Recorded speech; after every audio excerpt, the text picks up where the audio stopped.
भक्तमाल जी ने हमको 2 भक्त की एक कथा दी है। आज हम उस बारे में बात करेंगे, भक्त युगल रंका बंका जी के बारे में। और जितने भी यहाँ पर बैठे हैं, सभी लोग, सभी सखियाँ अपना नोट्स बुक निकालिए और थोड़ा-सा प्रयास करिए, जो भी आपको इम्पोर्टेंट लगता है उसको आप नोट कर लीजिए। और कुछ भी क्वेश्चन होता है किसी का भी, तो वो चैट बॉक्स में लिख दीजिए और क्लास के बीच में स्वयं को अनम्यूट करके कुछ भी ना पूछिए। कुछ भी भाव हो, कुछ भी क्वेश्चन हो, चैट बॉक्स में आप लिख लीजिए। जितने भी क्वेश्चन होगा, जिसका भी जो भाव होगा, क्लास के एंड में हम सभी के भाव, सभी के क्वेश्चंस को देने का प्रयास करेंगे। श्री हरिवंश, श्री राधे। तो जैसे कि सबसे पहले मैं एक बात बता रही हूँ कि जो बच्चे कैसे होंगे, आप, हम, इस पूरे दुनिया में जितने भी बच्चे पैदा हुए हैं, जितना होंगे, जितना अभी एग्जिस्ट करते हैं, सब लोग कैसे होंगे, क्या है उनका जो प्रकृति है, 80 to 90%, 80 से 90% उनके माता पिता पर डिपेंड करती है।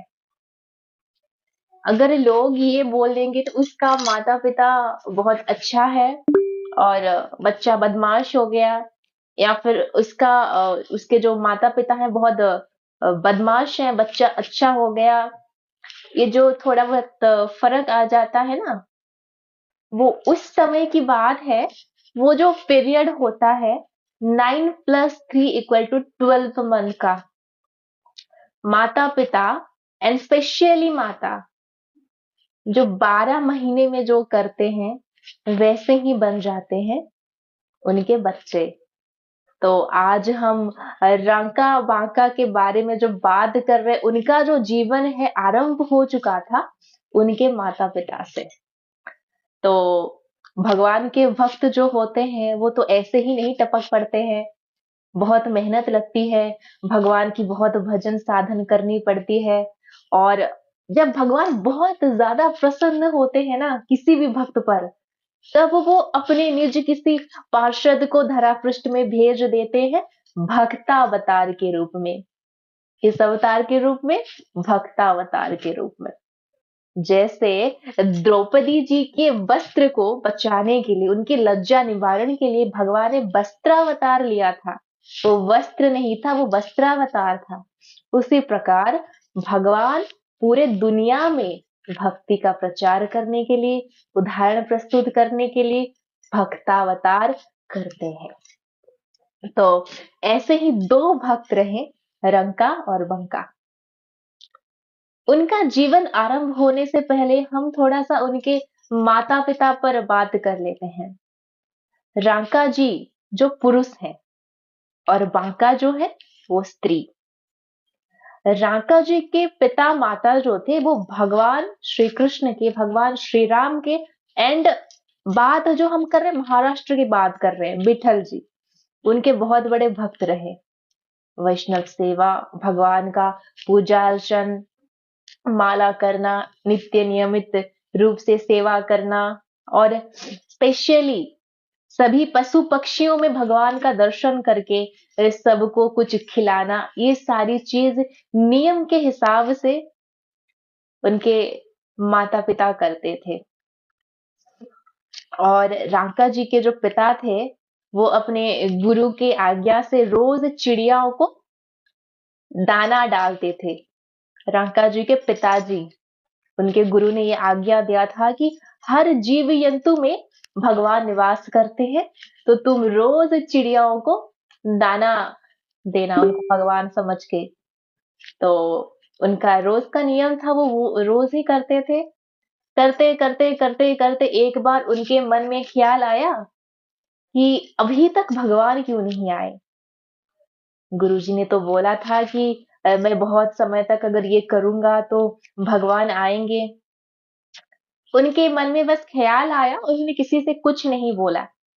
दूसरे दिन बहुत सारे पक्षी वहां पे जमा हो गए।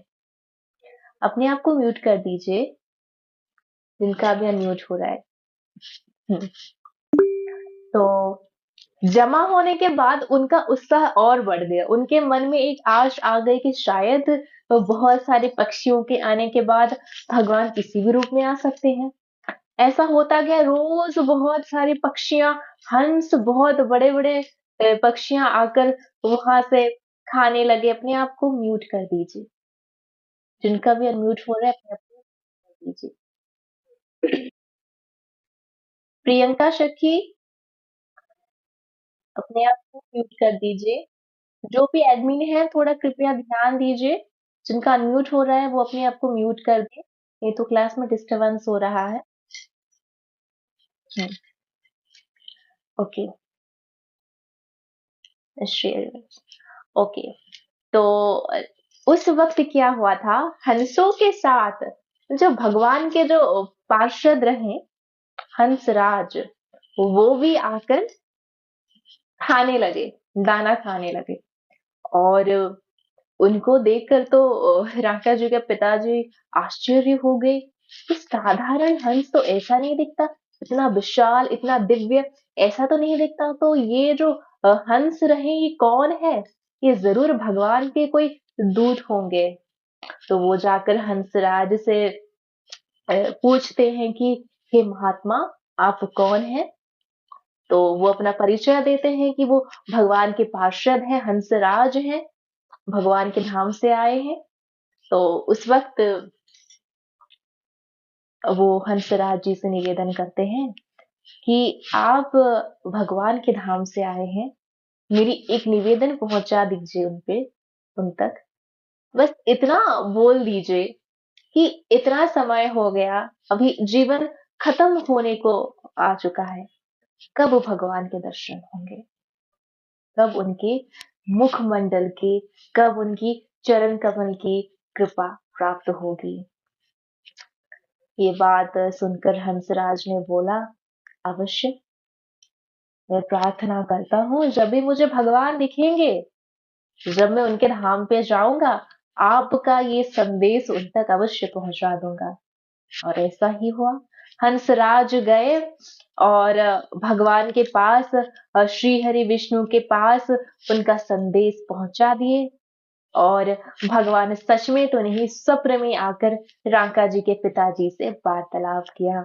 और उन्होंने बोला, तुमने अपने गुरु के आज्ञा पर इतने साल तक जो पक्षियों को दाना डालते थे, संतों की सेवा करते थे, भक्ति करते थे, भजन करते थे, जो गुरु निष्ठा तुमने दिखाई, उसके फलस्वरूप मेरे राजहंस के निवेदन पे आज मैं तुम्हें स्वप्न में दर्शन दे रहा हूँ।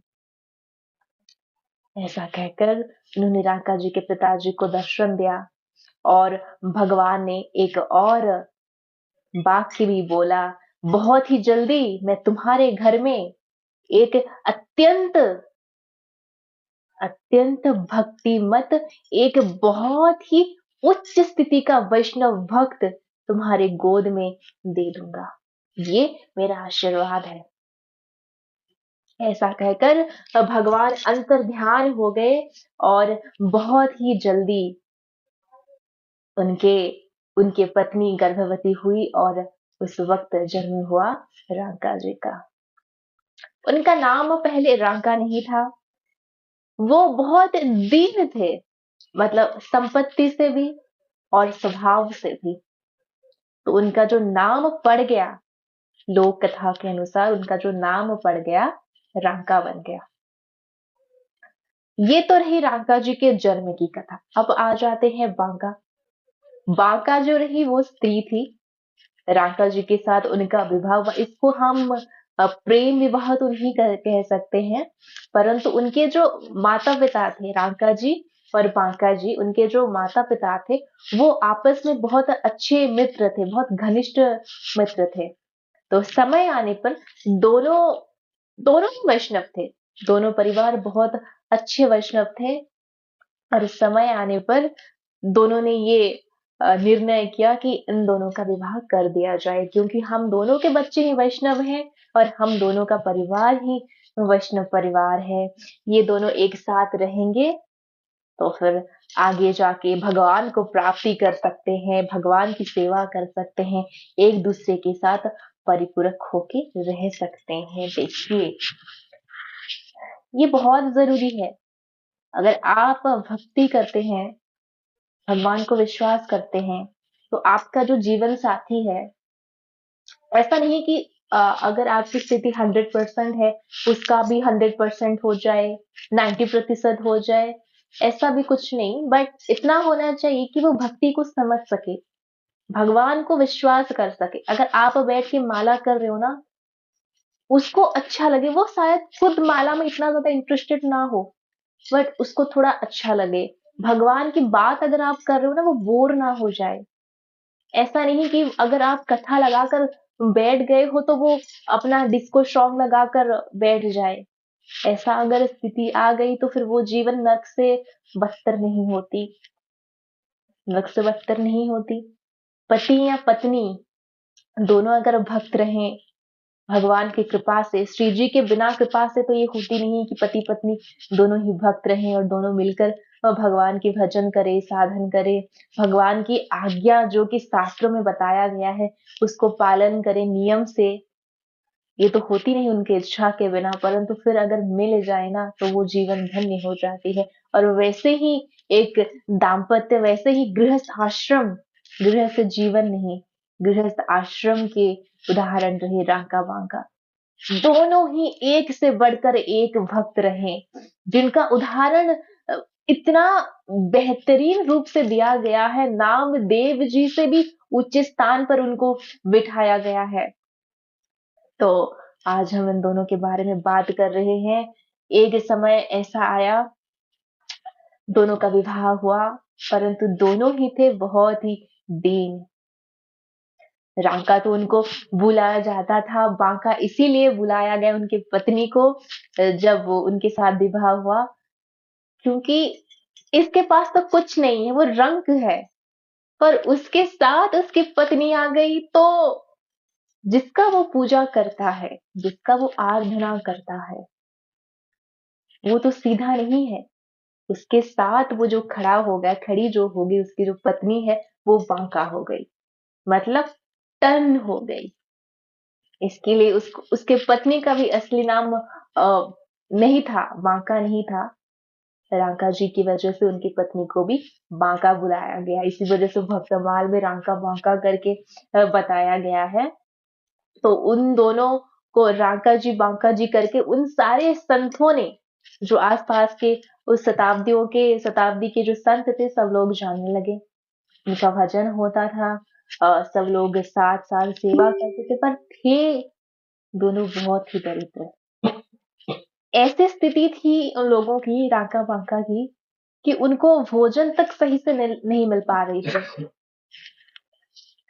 वो जाते थे बाहर, दोनों ही जाते थे, दोनों जाते थे बाहर जंगल में, और रोज जाके लकड़ी लेके आते थे और उसको बेचकर उसको चूल्हे में लगाकर भोजन प्रस्तुत करते थे। और ऐसे ही उन दोनों का जीवन बीतता जाता था। भगवान के भजन करते थे, अर्चन करते थे, उतने ही अर्थ में वो साधु सेवा करते थे, भगवान की सेवा करते थे।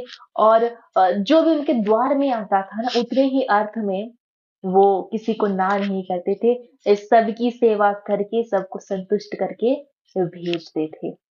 ऐसे थे रांका बांका। और उनकी भक्ति का जो क्या बोलते हैं उसको, इतना ज्यादा उनमें पावर था ना, शक्ति थी, आसपास के सारे संत उनको देख के ही प्रेरित हो जाते थे। उनमें से एक संत का नाम है नामदेव जी, जिनको रांका बांका बहुत प्रेम से नामा कह के बुलाते थे, क्योंकि आयु में रांका बांका जी से नामदेव छोटे थे। तो नामदेव जी के बारे में अगर आप लोगों को थोड़ा बहुत पता होगा, तो नामदेव जी भगवान के इतने ज्यादा प्यारे, इतने ज्यादा दुलारे भक्त रहे कि वो भगवान से जब रूठ के मंदिर के उस साइड बैठ गए ना, भगवान का मंदिर ही घूम गया नामदेव जी को मनाने के लिए। इतने प्यारे भक्त रहे हैं नामदेव जी। भगवान के, हमारे विठल जी के। हाँ, तो म्यूट कर दीजिए अपने आप को, जिनका भी म्यूट हो रहा है। तो उनके उनके जो प्रेरक जो है, अपने आप को बताते हैं नामदेव जी, रांका बांका जी से प्रेरित हुए, उनके जो प्रेरक रहे वो कैसे होंगे। और रांका बांका जी नामदेव जी से भी ज्यादा दुलारे बताए जाते हैं भक्तमाल में विठल नाथ जी के।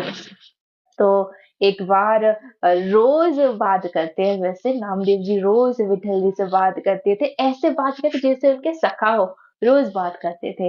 एक बार वो बात करते करते भगवान को बोलते हैं कि हे विठल जी, अ, आप तो दुनिया के सबके जो प्रॉब्लम होती है उसको एक एक करके सोल्यूशन करते रहते हो, सबका समाधान कर देते हो। तो आपके जो भक्त हैं राका बांका, दोनों बहुत ही दरिद्र है, दोनों को ठीक से खाने को नहीं मिलता है, दोनों बहुत दुखी हैं। दुखी वो लोगों को लगते हैं, अंतर मन में वो खुश हैं। नामदेव जी का ये भाव था, क्योंकि वो दरिद्र थे। एक भक्त का मन का भाव ऐसा ही होता है, वो किसी का दुख नहीं देख सकता।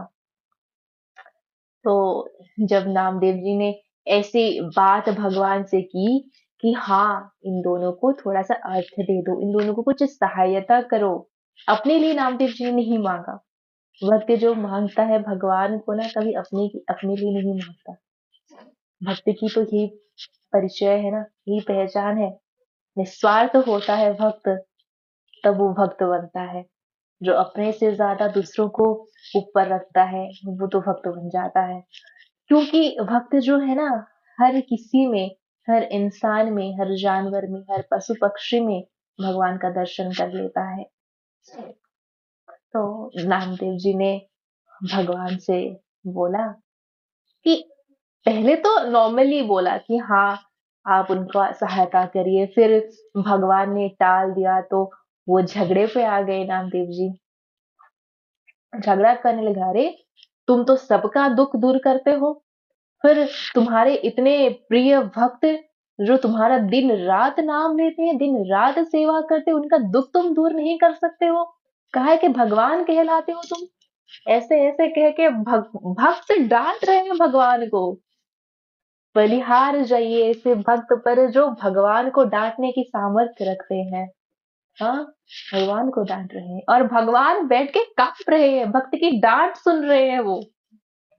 और बहुत डांट सुनने के बाद हमारे विठलनाथ जी कहते हैं कि हाँ, बहुत बार मैंने प्रयास तो किया है इन दोनों को देने का, सहायता करने की, परंतु वो दोनों कभी सहायता लेते ही नहीं है। ऐसे भक्त हैं, ऐसे निस्वार्थ भक्त हैं, वो कभी भी मेरी सहायता नहीं लेते हैं।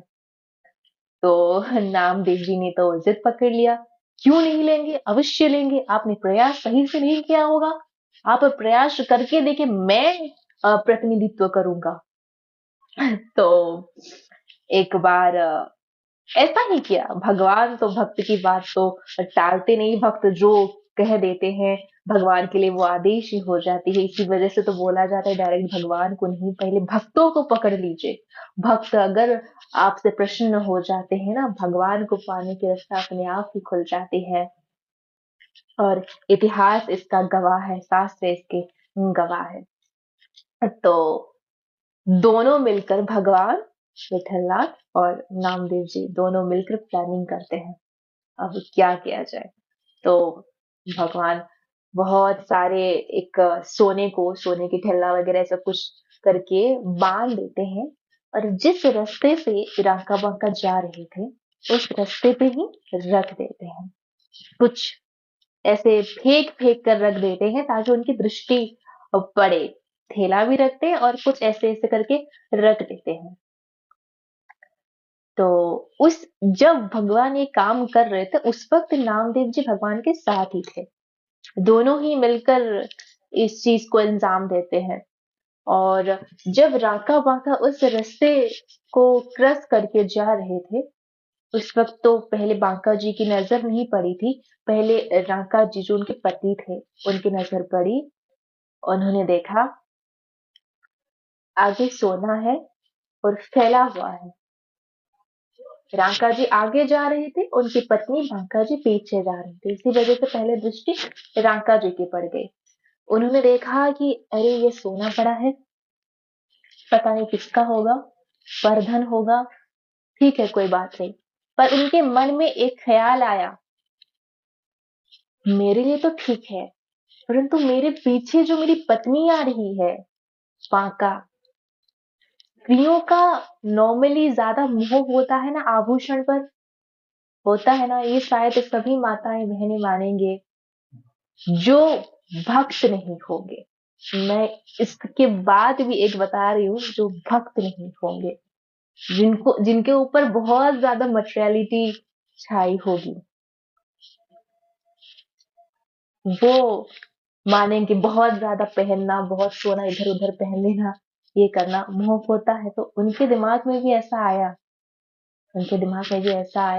रांका जी ने सोचा कि मेरी पत्नी पीछे आ रही है, स्त्री है, इसी वजह से उसका संपत्ति को देखकर, सोना चांदी को देखकर मोह न बन जाए।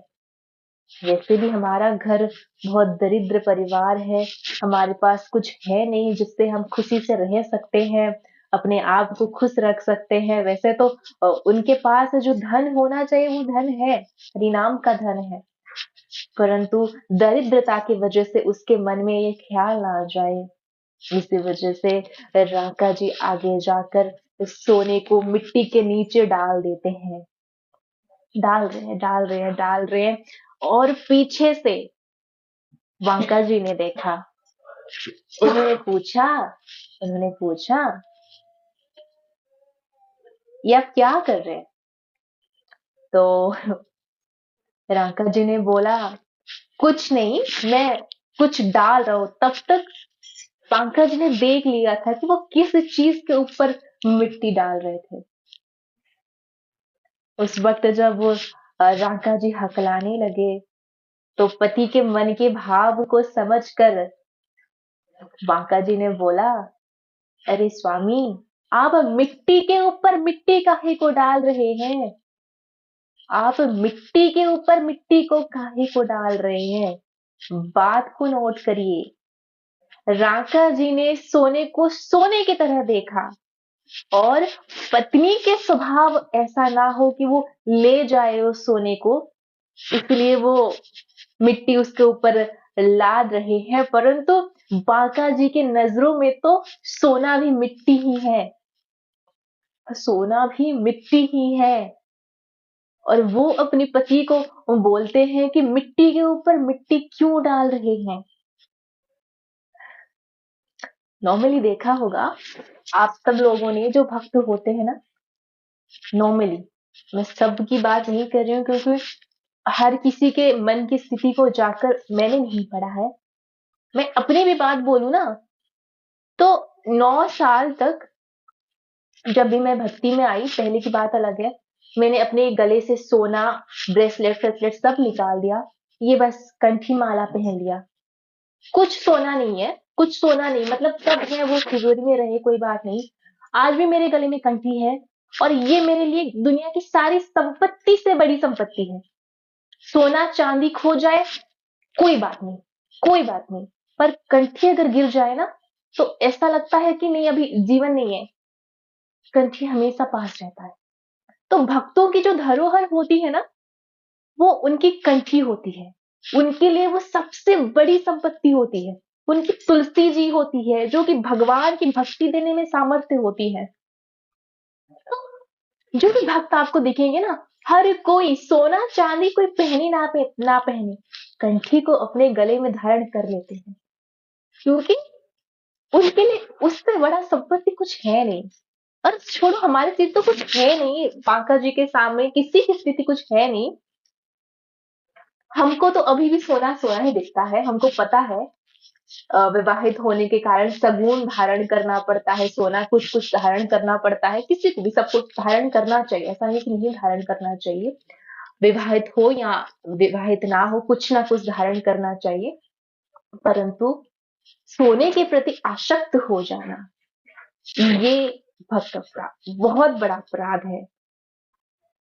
अब ठीक है, अगर आपके परिवार वाले कहते हैं कि हाँ, दुनिया वाले क्या बोलेंगे धारण कर लीजिए, कोई दिक्कत नहीं। परंतु सबसे बड़ा संपत्ति जो है आपका ना कंठी, वो नहीं करना चाहिए, कभी नहीं करना चाहिए, कुछ भी हो जाए। आज भी है वो मृत्यु की बात ही रहेगी। सोना चांदी आप खुद देखिए, अगर भगवान ना करे, मैं अपनी बात बोलूं, मेरी भी मृत्यु हो जाए ना अभी, तो हो सकता है मेरे परिवार वाले मेरे यहाँ, मैंने जो भी गहना तो बहुत ज्यादा नहीं, कुछ कुछ पहना हुआ है, कुछ निकाल कर ले जाएंगे सोना समझ करके। परंतु मेरे गले में जो कंठी है उसको कौन लेके जाएगा?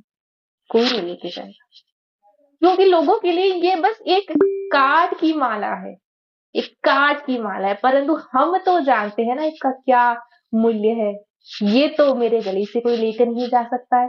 कोई भी भक्त कुछ भी पहन लो, कोई बात नहीं, पर कंठी अवश्य धारण करिए। जो भी भक्त भगवान के साथ अपना संपर्क बनाना चाहते हैं, जैसे सुहागन है कोई, ये सबूत देने के लिए उसके मांग में सिंदूर होती है, मंगलसूत्र होती है, हाथ में चूड़ी होती है, बिछिया होती है, पायल होती है, उसी प्रकार आप भगवान के भक्त हो ये बताने के लिए आपके गले में कंठी होना आवश्यक है। कंठी आपका मंगलसूत्र है भक्त होने का।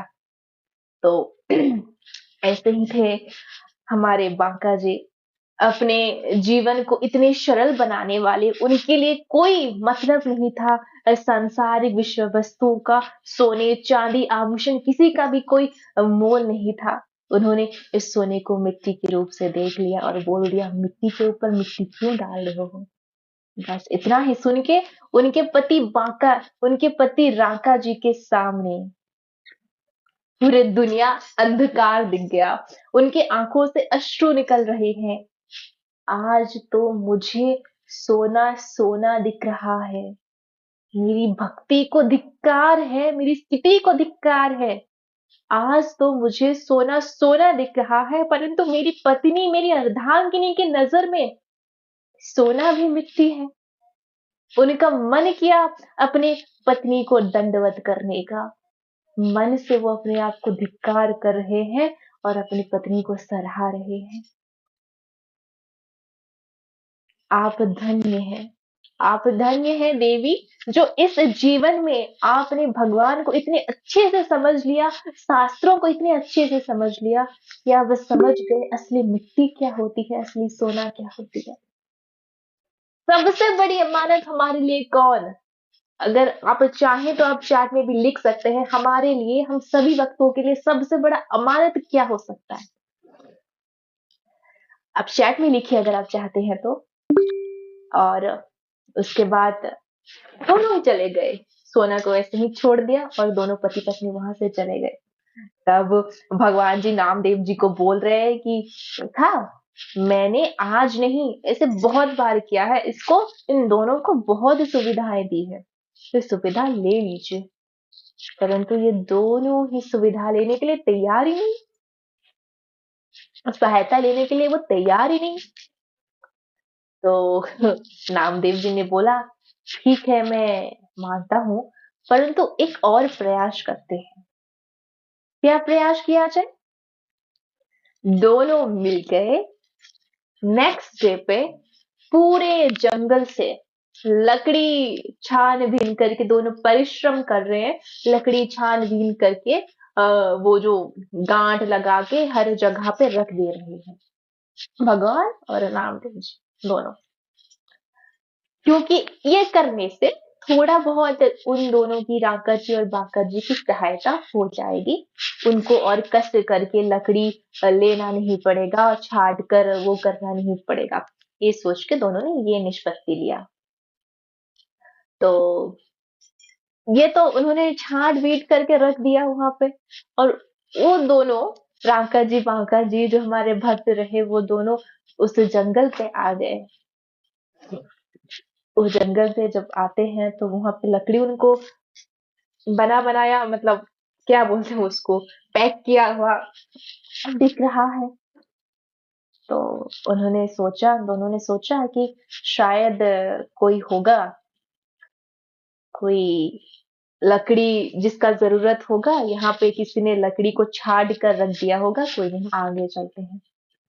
तो फिर जितनी जगह भी वो जा रहे हैं, हर जगह पे उनको बीड़ बीड़ मिल रही है, लकड़ी मिल रहे हैं, इतना इतना लकड़ी गांठ बांध करके छाट बांट करके बिक रहे हैं। तो उन दोनों ने सोचा शायद कोई और ज्यादा बहुत ही कोई गरीब व्यक्ति होगा जिसका कि एक बड़ा लकड़ी से नहीं भर सकता पेट, उसका पूरा परिवार होगा, सबको शायद भोजन पानी करवाना होगा, इसी वजह से इतना ज्यादा लकड़ी रखा है। कोई बात नहीं, हम उसको शांति से रहने देते हैं। हम दोनों गट्टर, ठीक बताया आपने, गट्टर इतना ज्यादा रखा हुआ था। तो उसके बाद फिर वो दोनों स्थान परित्याग कर देते हैं। दोनों जंगल, मतलब उस जंगल का परित्याग कर देते हैं। भक्त का हृदय आप देखिए, उनके वजह से किसी को कोई तकलीफ ना हो। पर धन तो उन्होंने छुआ ही नहीं, टच भी नहीं किया। उसके बाद उनको लकड़ी भी मिल रहा है जंगल में जिसके आसपास कोई नहीं, उसको भी वो छोड़ के जा रहे हैं। जितने सारे लकड़ी उनको मिल रहे हैं, कट्टर जितने मिल रहे हैं, सबको वो छोड़ के जा रहे हैं, सबको छोड़ के जा रहे हैं। कोई मतलब नहीं है। जो भक्त होते हैं ना, वो आसक्त नहीं होते हैं, किसी से भी आसक्त नहीं होते हैं, छोड़ के चले गए। और दोनों आपस में ही बात कर रहे हैं। हमने कल भगवान के भक्ति में शायद कोई त्रुटि कर दी, या फिर हो सकता है हमने पर धन को, सोने, पर धन मतलब सोना, तो इसको देख लिया, इसी वजह से आज हमको इतना भागने के बाद भोजन नसीब नहीं हो रहा है, हमारा परिश्रम का कोई मोल नहीं रहा है। शायद वो पर धन को देखने का सजा है। तो दोनों के मन में ये आता है और ये बात करते करते वो अपने घर चले जाते हैं। उस दिन वो भूखे रह जाते हैं। फिर भगवान नामदेव जी से बोलते हैं, देख लिया, इसी वजह से मैं हार जाता हूँ अपने भक्तों से। ये बेचारे मेरे लिए कितना कुछ करते हैं, परंतु मैं उनके लिए कुछ कर नहीं पाता हूँ, क्योंकि होते ही इतने दीन हैं, इनकी भावना इतने दीन है, इतने दयालु, इतने निस्वार्थ है। मैं चाहकर भी इनका कोई मदद नहीं कर पाता, इसी वजह से मैं बार बार अपने भक्तों से हार जाता हूँ। अब देख लिया नामदेव, देख लिया, तुमने जिद किया था, इसी वजह से मैं यहाँ पर आया था। तो मुझे पहले ही पता था कि ये लोग मेरे से सेवा लेंगे नहीं, कुछ भी सहायता लेंगे नहीं, इसी वजह से अब इस चीज को यही खत्म करो, मैं चलता हूँ अपना मंदिर, तुम जाओ अपना घर। रामदेव जी भगवान के भक्त रहे, हार इतनी जल्दी थोड़ी ना मानेंगे, वो हार मानने ऐसे थे नहीं। उन्होंने बोला, भगवान मानता हूं। 2 बार उन्होंने सहाज नहीं लिया, सहायता ली नहीं 2 बार, परंतु एक अंतिम प्रयास मेरे निवेदन पे आप कर लीजिए, एक अंतिम बार प्रयास कर लीजिए। भगवान अपने सर पे हाथ रख के बोल रहे, क्या एक बार और? तुम्हारे चक्कर में पूरे दिन भूखा प्यासा इतना काम मैं कर रही हूँ, सुबह से लकड़ी तोड़ तोड़ के रख रहा हूँ, मुझे पता है कि ये लोग सहायता नहीं लेंगे, फिर से तुम मुझे फिर काम कराना चाहते हो, मुझे पता है इसका एकदम कुछ आएगा नहीं, ये दोनों कुछ भी सहायता नहीं लेंगे, फिर से तुम मुझसे काम करवाना चाहते हो। मैं पूरे संसार को काम करवाता हूँ, तुम मुझसे काम करवा रहे हो। नहीं नहीं नहीं, अब मैं थक गया, अब मैं चला मंदिर।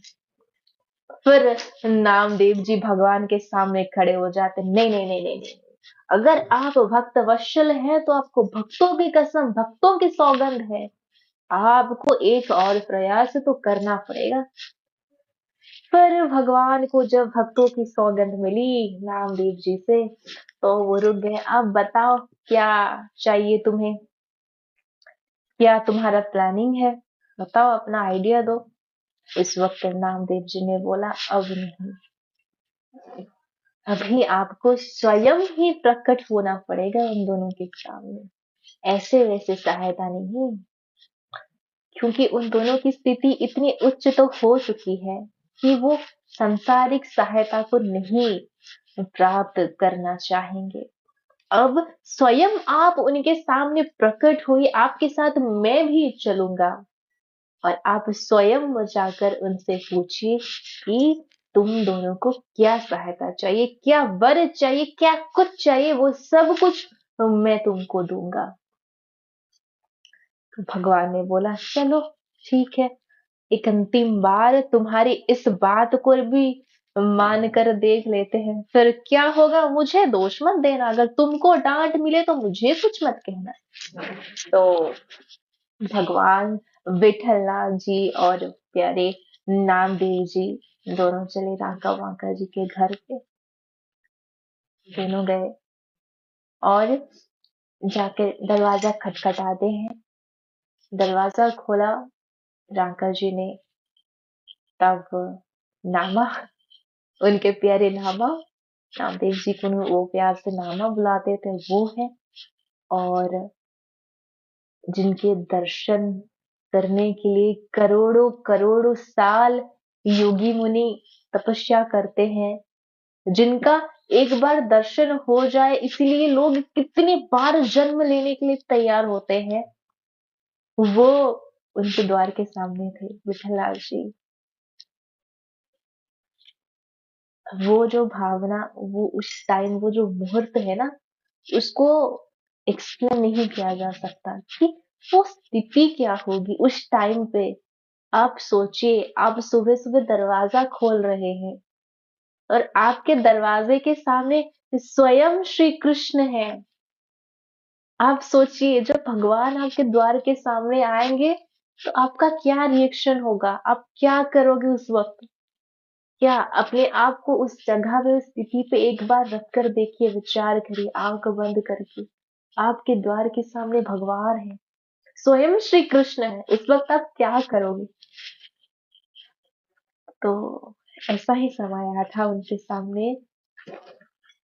विठललाल जी और नामदेव जी दोनों ही उस वक्त उनके दरवाजे के सामने थे। वैसे तो उस वक्त रांका जी और बांका जी दोनों की खुशी के कुछ ठिकाने नहीं है। वो दोनों समझ नहीं पा रहे कि वो क्या करे, कैसे सत्कार करे, क्या बोले, कुछ समझ नहीं पा रहे। वो दोनों ब्लैंक, कंप्लीटली ब्लैंक हो गए और वो इतना भी नहीं समझ पाए कि उन्होंने ऐसा क्या किया इस जन्म में जो स्वयं भगवान आज उनके दरबार में, उनके घर के सामने है। तो भगवान को बहुत प्रेम से घर में बुलाया और दोनों ने चरण स्पर्श किया, जो सेवा करनी थी उन्होंने किया। और इसके बाद पूछा कि भगवान, आप आई हमारे अहोभाव से, आपके दर्शन के लिए नेत्र तरस गए थे, परंतु आप आने का कारण बताएं, क्योंकि बिना कारण के तो आप कहीं नहीं आते प्रभु। तो उस वक्त भगवान ने एक हल्का सा मुस्कान दिखा उन दोनों को और पूछा क्या चाहिए तुमको। ऐसे नहीं, क्या चाहिए तुमको, इतने नॉर्मली नहीं, उसमें एक नटखट सा बाल गोपाल छुपा था। क्या चाहिए तुम दोनों को। तो वो दोनों शॉक हो गए, भगवान आकर हमारे दरबार में पूछ रहे हैं क्या चाहिए। उन दोनों ने थोड़ा सा उग्र स्वभाव से, उग्र भाव से पूछा, भगवान आप ऐसा कैसे पूछ रहे हैं। उस वक्त भगवान समझ गए, विट्ठल नाथ जी समझ गए कि अभी तो उन पर फटने वाला है। तब जो हमेशा से कृष्ण करते आए हैं, उनके गोप लीला में, उनके वृंदावन की लीला में जो करते हैं वही उन्होंने रिपीट किया और वो सारा इल्जाम डाल दिए नामदेव जी पर। उन्होंने बोला देखो, तुम दोनों के वजह से सुबह से आज सुबह से नहीं, कल सुबह से मुझे ये नामदेव बहुत परेशान कर रहा है। तो वो दोनों, अच्छा क्या परेशान कर रहा है नामा। तो भगवान बोलते हैं मुझे खाने नहीं देता, सोने नहीं देता, बस डांटे जा रहा है, डांटे जा रहा है, डांटे जा रहा है। तो दोनों पूछ रहे हैं आपको डांट रहा है क्या कह के।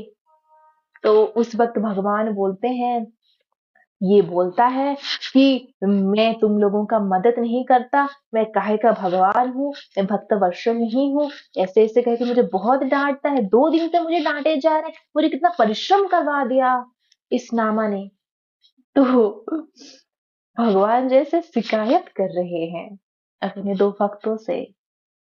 जैसे हमारे साथ कुछ होता है तो हम अपने गुरुजन से, माता पिता से, अपने बड़ों से शिकायत करते हैं, उसी प्रकार मुझे नहीं लगता कि यहाँ कोई भी होंगे जो अपने गुरुजन, माता पिता के साथ शिकायत करते होंगे, क्योंकि भक्तों की स्थिति तो उस वक्त आ जाती है, वो भगवान से ही शिकायत करते हैं अगर कुछ होता है, नहीं तो नहीं करते, संसार से शिकायत नहीं करते।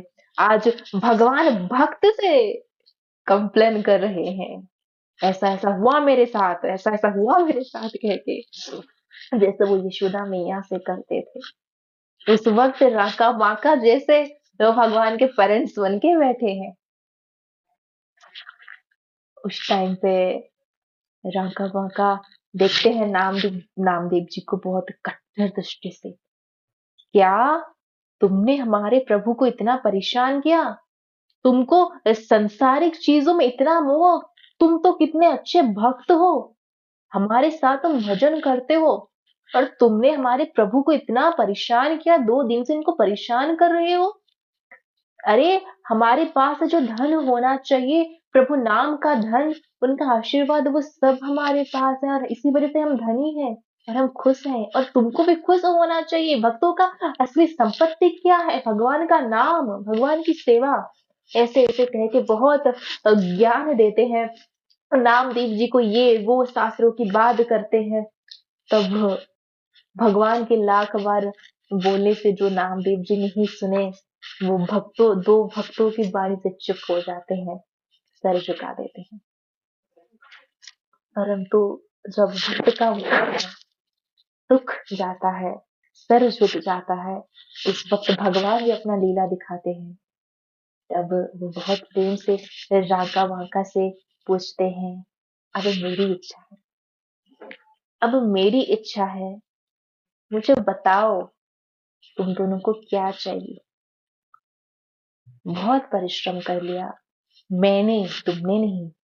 तुमने तो बचपन से ही परिश्रम किया है मेरे लिए, परंतु 2 दिनों में मैंने जो परिश्रम किया है, उस परिश्रम का फल मुझे दे दो, मुझसे कुछ मांग लो।